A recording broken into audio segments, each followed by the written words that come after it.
Welcome to Sort of Laban. Now, I was asked an honest and sincere question recently by a new convert, and I thought some viewers might be interested to think about and to discuss this. The question was, if getting sealed to a spouse in the temple is such a big deal, like if you're getting sealed to be together forever, for eternity, why not first get married civilly and then wait like 10 or 15 years until you're sure this is the person you want to be with forever, and then get sealed to them? Now, this question, when you actually start examining the presuppositions that both LDS members and non-members alike will have with regards to this question and their answers, it gets really interesting. So what do you think? Drop a comment below.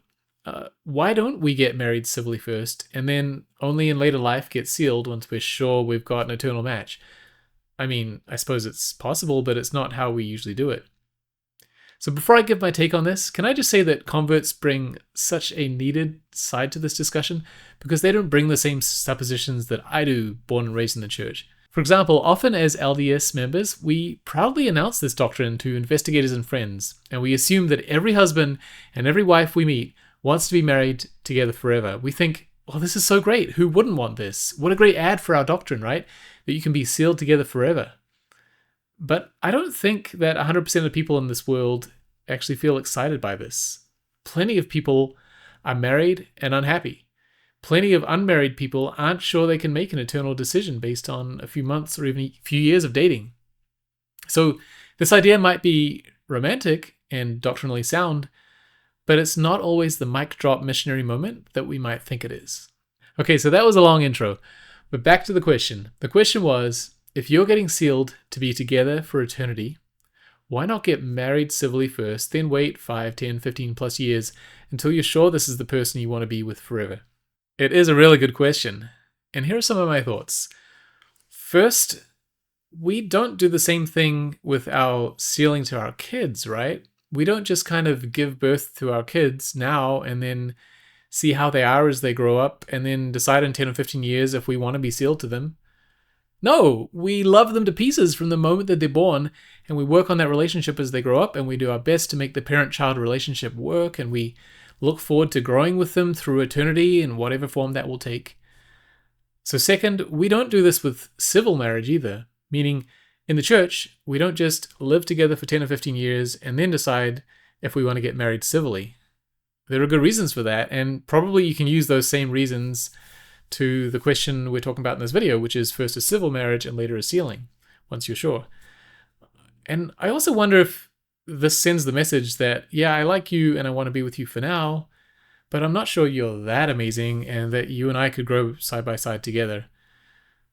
So on the flip side, if we do get sealed when we're civilly married, it's a show of faith in God and the other person when you say, I don't know the future, but I think you're amazing enough that I'm going to enter this covenant relationship with you and hope and work towards it. Third, so you get civilly married and then after 10 or 15 years get sealed, or I don't know, even after 5 or 50 years. Well, what's the number? When are you really sure? And are you both really sure together, or is only one of you sure after a certain number of years? And people change, right? So what about in 30 years? Will you necessarily be more sure than you were at 10 years? You know, any number of years, 10, 15, 30, it's over in a flash in the scheme of things. And also a lot can happen during 10 or 15 years of marriage. You'll often have kids during that time who will then be born out of the sealing covenant. In other words, that family won't be sealed together. Children or the spouse can die and so forth. It seems to me that delaying a decade or two or more would be actually creating more problems than it solves. And fourth, and maybe most important, I really don't think that a temple sealing is a pair of handcuffs. I think God wants our happiness more than even we want it. God isn't going to make us be forever together with someone that we're unhappy with. So in fact, and I hope somebody can comment with more info on this, but my understanding is when you go to the temple on your sealing day, you're not actually sealed to the person in the sense of two pieces of metal being welded together as soon as that pronouncement is made. Instead, the future realization of these blessings depends on the faithfulness of the parties and their desire for it, presumably. So on the sealing day, you've got these two pieces of metal and you've got a promise that at some point in the future, they will be welded together contingent on their faithfulness and desire. Maybe we shouldn't say Mary and Joe were sealed for eternity in the temple, as much as we might say that they were sealed so they can be together forever one day. Emphasis on can.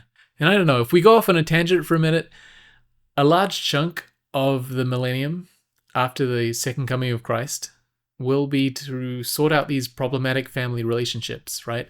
Father, son, brother, sister, husband, wife. God's not going to make us be with someone forever who's horrible to us. It makes sense that a large part of the millennium will be figuring out failed family relationships and healing them.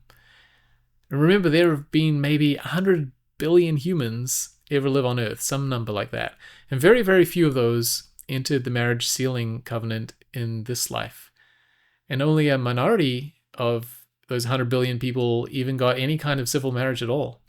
So in the millennium, there will be dating and marriage for those that never had it. And likely some reshuffling of marriages for those that do need it. So I'm really convinced that the best way is precisely what we're counseled to do and what is normal in the church, which is to make the marriage and sealing happen at practically the same time, unless circumstances preclude it, such as proximity to a temple or a convert needing to wait a year for a full temple recommend or for worthiness. So I can imagine that some couples would do okay if they were married now and sealed much later.